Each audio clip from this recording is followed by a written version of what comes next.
We have great promises for our new nation.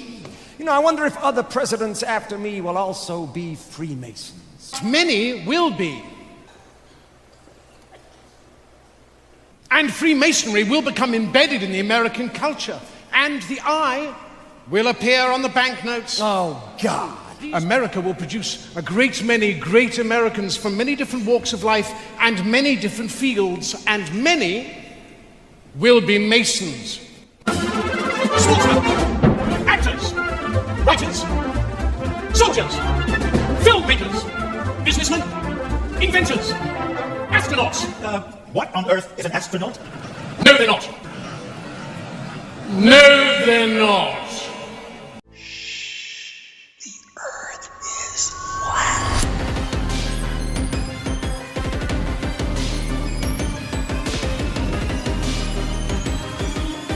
And that's the only pole on the other side of the South Pole from Little America. And I think it's quite astonishing that there should be an area as big as that unexplored.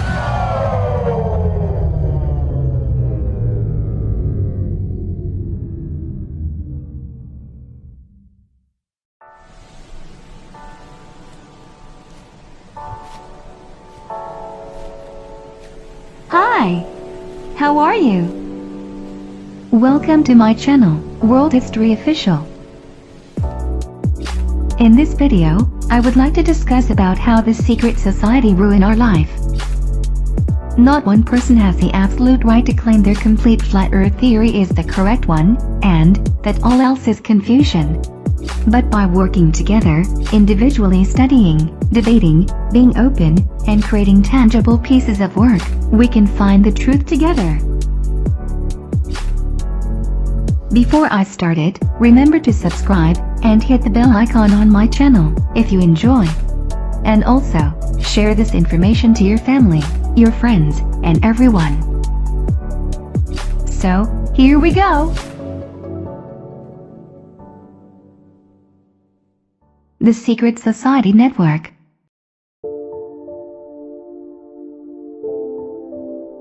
Beneath the broad tide of human history, there flow the stealthy undercurrents of the secret societies, which frequently determine in the depths the changes that take place upon the surface. The largest mechanism, used by the bloodlines, to implement the New World Agenda, is the Global Secret Society Network. Politicians, bankers, businessmen, and media personalities, the biggest names in history and world affairs, form a huge secret society matrix. This hierarchical pyramid-structured network is constantly recruiting and placing members in key influential positions. In order to orchestrate global events and policy decisions, from behind the scenes, many niche secret societies groom and position politicians, media personalities, and other yes men, so they may best aid the great work. You see, if you amount to anything in Washington these days, it is because you have been plucked or hand-picked from an Ivy League school, Harvard, Yale, Kennedy School of Government. You've shown an aptitude to be a good Ivy League type, and so you're plucked, so to speak, and you are assigned success. You are assigned a certain role in government somewhere, and then your success is monitored and tracked, and you go where the pluckers and the handpickers can put you. World leaders are made offers they cannot refuse, bribed, even blackmailed, or otherwise recruited and sworn into these secret societies. Then, often under blood oaths to which they remain loyal, these brotherhood initiates follow orders throughout their terms in office. In this way, the electorate constantly changes, giving the illusion of discontinuity of leadership, when in fact, each successive leader, coincidentally, belongs to the same secret societies. A few of the more influential ones include the Freemasons, the Illuminati, Bohemian Grove, Skull and Bones, CFR, RIIA, Bilderberg Group, and the Trilateral Commission. A disturbing majority of the House and Senate representatives hold membership to elite organizations, publicly sworn to destroying America in favor of a globalist one-world order system. This trend ranges from the now public U.S.-centered Council on Foreign Relations through the Trilateral Commission to the quasi-secret internationalist Bilderberg Group. At the end of the spectrum, we even see occult influences like Skull and Bones, along with the Freemasons. The justification for a zealously ordered one-world government is chaos. Terrorism is the premier method for fomenting this chaos. The conspiracy to create a centralized global fascist state is orchestrated in the five-sense world by a secret network known collectively as the Illuminati, or Illuminated Ones. They manipulate through secret societies and groupings like the Freemasons, Knights of Malta, Knights Templar and the Jesuits. These and others feed carefully chosen recruits into the Illuminati, and they are installed in positions of power throughout the world, infesting all colors, races, creeds and countries. It is not that everyone in the secret societies is aware of the plot. The overwhelming majority are not. The Illuminati operate like a cancer to infiltrate and covertly control other organizations. Most Freemasons never progress higher than the bottom 3 levels of degree, the so-called blue degrees, and they don't realize what their organization is being used for. Just look at the recent U.S. presidents, George W. Bush, Mason and Skull and Bones, Bill Clinton, Mason, CFR, Bilderberg and Trilateral, George H.W. Bush, Mason, Committee of 300, Skull and Bones, CFR and Trilateral, Ronald Reagan, Mason and Knights of Malta, Jimmy Carter, Mason, CFR and Trilateral, Gerald Ford, Mason and CFR, and on it goes. Most every American president has belonged to one or many secret societies. Almost all America's founding fathers were Freemasons. The Senate has maintained a Masonic majority since its inception, and its influence has only become more pervasive since.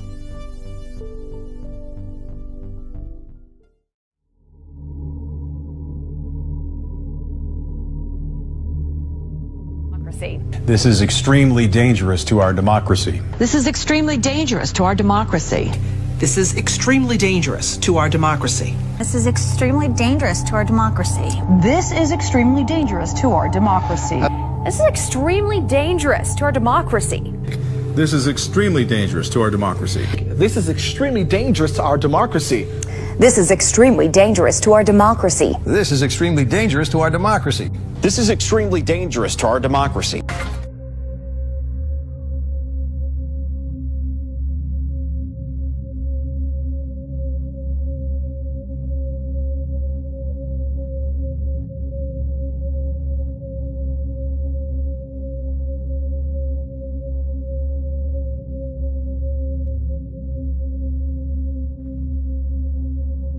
Third time I've said that.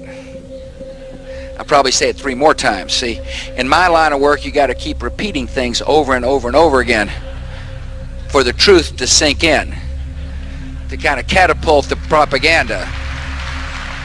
To deny the influence secret societies have in world affairs is naive, but the mainstream media seem complicit in their exclusion of any coverage involving them.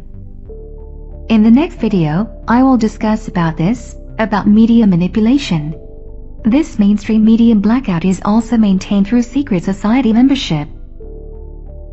The 5 largest multimedia providers, controlling 90% of America's media, are bloodline or secret society controlled. For example, the following are just a few of the hundreds of CFR, Trilateral, or Bilderberg-owned or managed companies: ABC, CBS, NBC, PBS, CNN, AP, Reuters, New York Times, New York Post, Washington Post, Washington Times, LA Times, Wall Street Journal, Newsweek, Businessweek, National Review, Time, Life, Look, Fortune, Reader's Digest, U.S. News and World Report, Atlantic Monthly, McCall's, World Review, and Scientific American.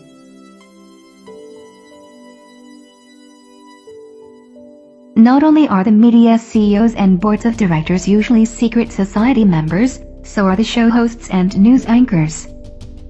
Here's a sampling of some mainstream anchors and media personalities found on secret society rosters: Peter Jennings, Dan Rather, Tom Brokaw, Ted Koppel, Barbara Walters, Diane Sawyer, William F. Buckley Jr., Joseph Harsh, Bill Myers, C.C. Collinwood, David Brinkley, John Chancellor, Marvin Kalb, Daniel Shore, Joseph Kraft, James Reston, Max Frankel, David Halberstram, Harrison Salisbury, Sol Linowitz, George Will, Robert McNeil, David Gergen, and Mortimer Zuckerman.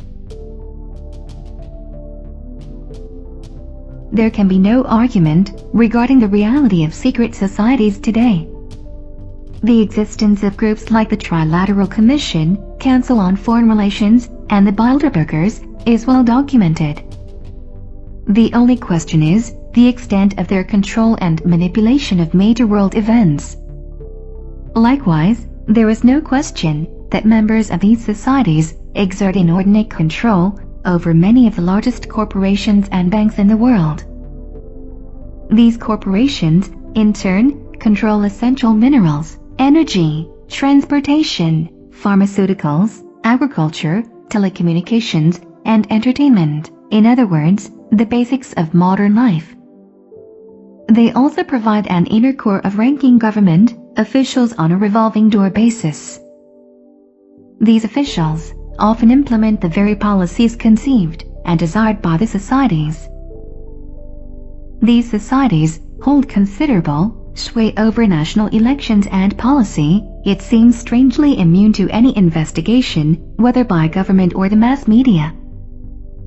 Since its inception in 1913, there has never been an outside objective audit of the Federal Reserve System, despite periodic calls for such. After Bush was elected, he immediately placed 5 Skull and Bones brothers in his administration. Clinton and Nixon had over 100 CFR members in their administrations. Ronald Reagan's 59-man transition team alone had 28 CFR members, 10 Bilderbergers, and 10 trilaterals. Secret society members are prevalent at all levels of government, and not just in America, but worldwide. For instance, Saddam Hussein, Yasser Arafat, Mikhail Gorbachev, George Bush, and Tony Blair are all 33rd-degree Freemasons. Marx, Engels, Lenin, Stalin, Trotsky, and Mao Zedong were all high-level Grand Orient Lodge Freemasons.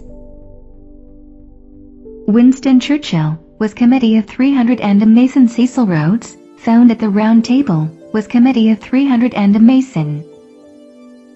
Henry Kissinger is a Mason, Knight of Malta, Committee of 300 and a Bilderberger. Dick Cheney's CFR and Trilateral Commission. David Rockefeller founded Bilderberg and the Trilateral Commission, and is also CFR, Committee of 300 and a Mason. These are the biggest, most powerful names in politics, all meeting in secret with no minutes, and no media coverage. Or public servants making private policy decisions behind closed doors. This has been the rule, not the exception, for longer than most people realize.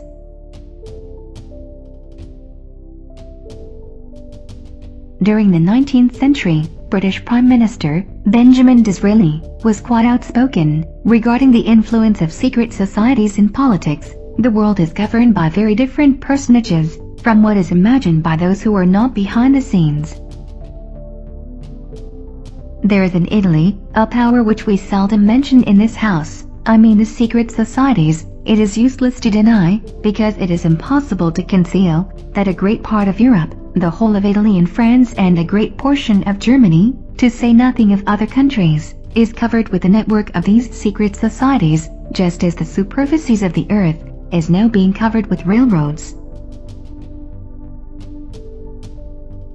The government of this country has not only to deal with governments, kings and ministers, but also with secret societies, elements which must be taken into account, which at the last moment can bring our plans to naught, which have everywhere their unscrupulous agents, who incite assassinations, and can, if necessary, lead a massacre.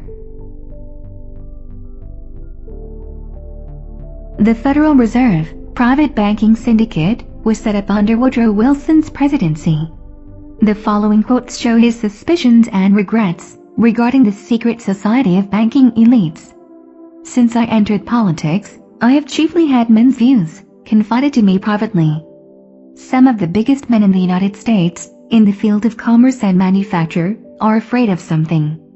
They know that there is a power somewhere, so organized, so subtle, so watchful, so interlocked, so complete, so pervasive, that they better not speak above their breath when they speak in condemnation of it.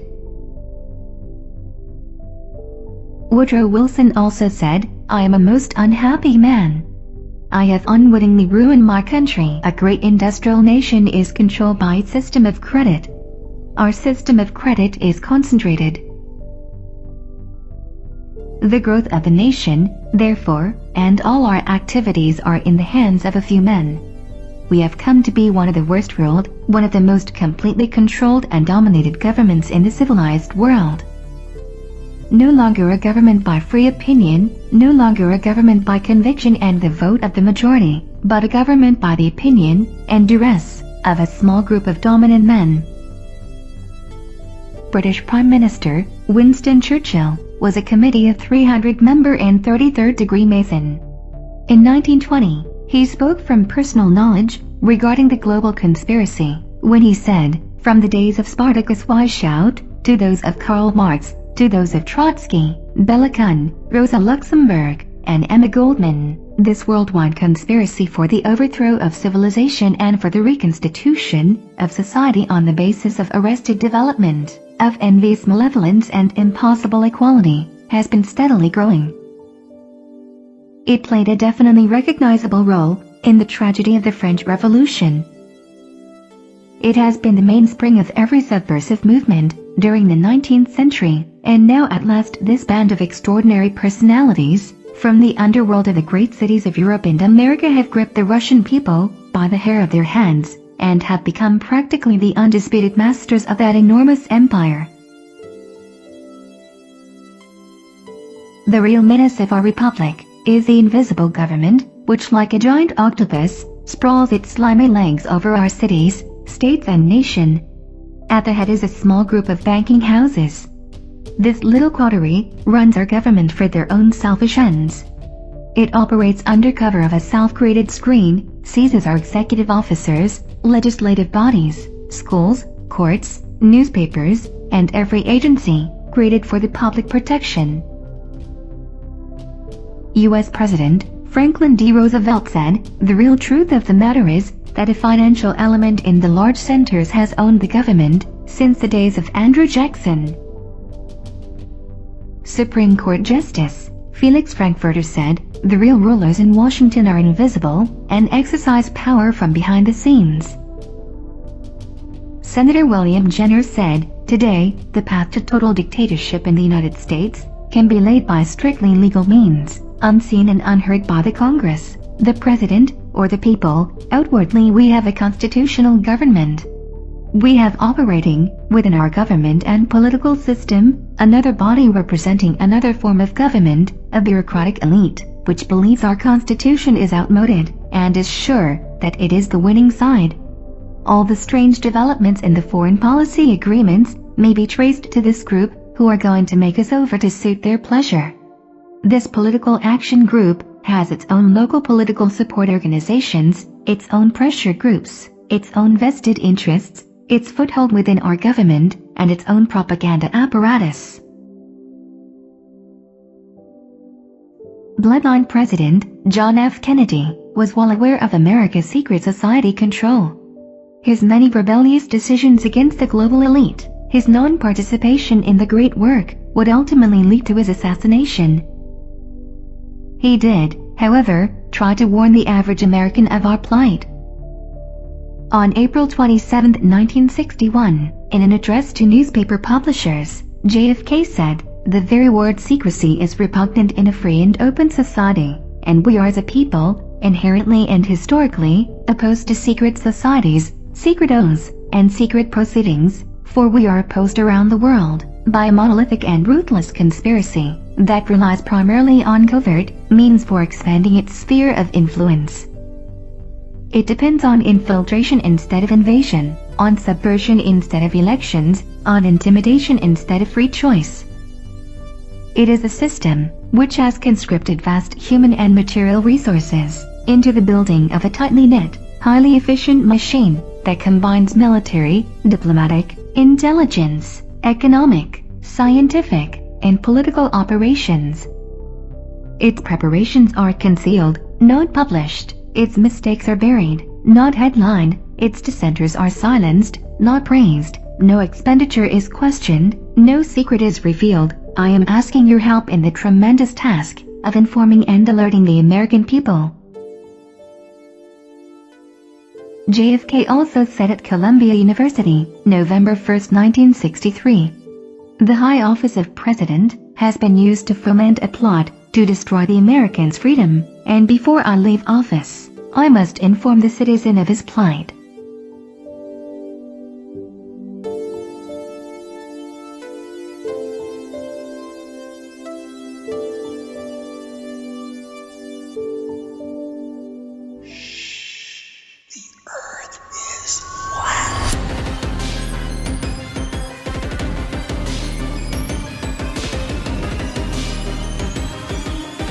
And that's beyond the pole on the other side of the slope from Little Mark.